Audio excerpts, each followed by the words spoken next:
রহমানের পক্ষ থেকে শুভ নববর্ষ জানাচ্ছি এবং আজকের দিনে আমরা শপথ গ্রহণ করব বাংলাদেশি জাতীয়বাদে উদ্বুদ্ধ হয়ে এই বাংলাদেশি জাতীয়বাদের যেন আমরা যেন ছড়িয়ে দিতে পারি।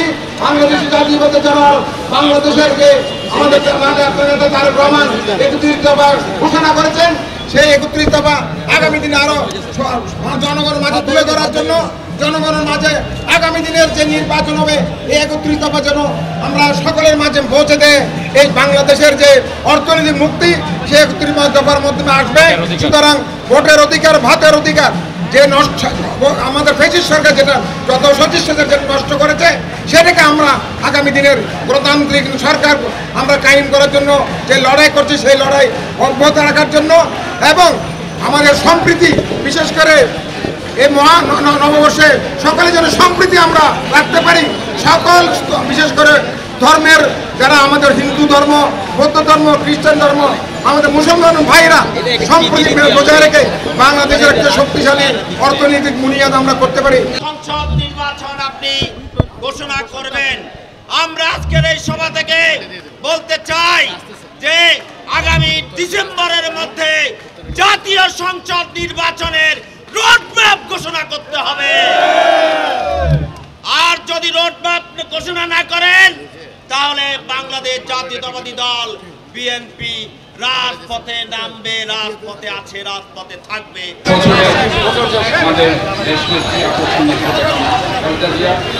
এবং আমাদের দেশ নায়ক জনাব তারেক রহমানের নেতৃত্বে এই বাংলাদেশে 18 বছর পরে ভোটের অধিকার প্রতিষ্ঠিত হোক, মানুষ গণতন্ত্র পেয়ে পাক, কথা বলার স্বাধীনতা, আইনের এবং আমরা সবাই মিলে ঐক্যবদ্ধভাবে এই বাংলাদেশকে যাতে একটি দুর্নীতিমুক্ত, সমৃদ্ধশালী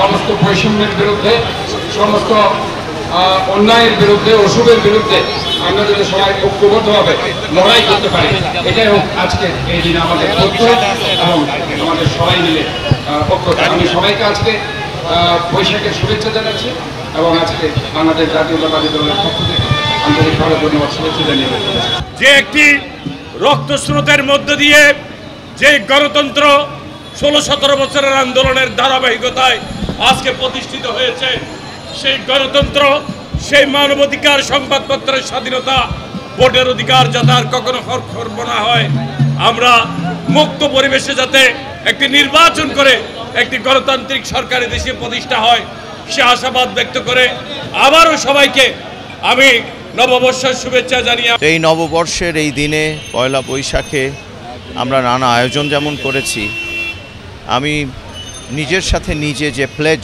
বা পণ করতে চাই সেটা হলো আমি তার আদর্শে, শহীদ প্রেসিডেন্ট জিয়াউর রহমানের আদর্শে এবং দেশনেত্রী বেগম খালেদা জিয়ার নেতৃত্বে বিএনপির অ্যাক্টিং চেয়ারম্যান আমাদের নেতা জনাব তারেক রহমানের নেতৃত্বে আগামী বছরগুলোতে যে রাষ্ট্র কাঠামো পরিবর্তনের সংস্কারের যে 31 দফা তিনি প্রণয়ন করেছেন, সেগুলোকে সামনে রেখে আমরা একটি সুন্দর, সমৃদ্ধশালী, অসাধারণ বাংলাদেশ, যে বাংলাদেশের স্বপ্ন আমরা বহু বছর ধরে দেখছি, সেই কাজে আমরা যেন নিয়োজিত রাখতে পারি নিজেদেরকে, আমরা তার হাতকে শক্তিশালী করতে পারি, সেটি হোক আজকে আমাদের পণ।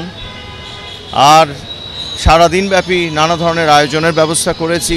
বিশেষ করে আমি ব্যক্তিগতভাবে শহীদ ওয়াসিম আকরাম পার্ক পাহাড়তলিতে আমাদের সর্বস্তরের আপামর জনসাধারণের জন্য সাংস্কৃতিক অনুষ্ঠান, ক্ষুদে শিল্পীদের জন্য এবং বিশ্ববিদ্যালয় পড়ুয়াদের জন্যও প্রতিযোগিতার ব্যবস্থা করেছি বিভিন্ন ক্যাটাগরিতে, যেমন গান, রবীন্দ্রসঙ্গীত, নজরুলগীতি, অভিনয়, আবৃত্তি, চিত্রাঙ্কন, উপস্থিত বক্তৃতা, এই ক্যাটাগরিগুলোতে সারাদিনব্যাপী আজকে অনুষ্ঠান চলবে, প্রতিযোগিতা হবে, এখনও শুরু হয়ে গেছে সেগুলো।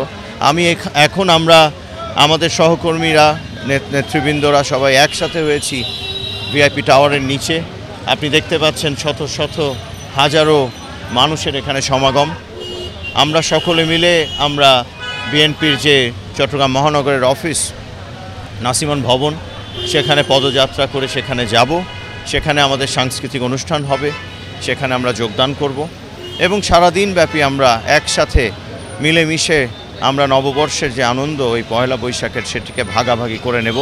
আমার বার্তা হলো এই বৈশাখের এই বন্যিতাপে যেন মুছে যায় আমাদের সমাজের সকল অনাচার, সকল অশুভ শক্তি এবং যা কিছু অশুভ, যা কিছু ভালো নয় সেটি যেন আর না থাকে আমাদের সমাজে। সেটি হোক আমাদের আজকের নববর্ষের এই 1432-এর সংকল্প, প্রতিশ্রুতি, অঙ্গীকার।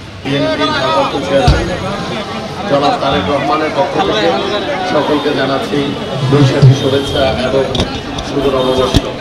আশা করি এই নতুন বছরে আমাদের অতি শীঘ্রই একটি গণতান্ত্রিক প্রক্রিয়ায় অর্থাৎ নির্বাচনের মাধ্যমে একটি জনগণের ভোটে নির্বাচিত সরকার বাংলাদেশে ক্ষমতা গ্রহণ করবে এবং দেশের সেবা নিয়োজিত হবে।